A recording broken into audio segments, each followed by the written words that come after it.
So guys, ito magugulay tayo ng kalkalunay o kulitis. Kulitis sa amin to. Nugasan ko na to.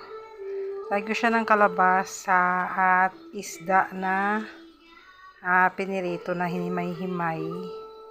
So ito hinugasan ko ng maigi ang dahon para mawala yung mga tumi sa dahon or mga putik. So, ayan na guys. Kaganda sa ating kalunay. So, ito yung paglagyan ko. Inano ko siya sa may kalabasa. May tawag dito. Okra at saka isda na pinirito. So, yan ang aming ulam for lunch ni Mother. So, yan. Nilagay ko na ang kulitis. Pakuluin na lang natin. Takpan muna natin. Tsaka, ready na for our lunch. So, bye-bye muna guys. Thanks for watching.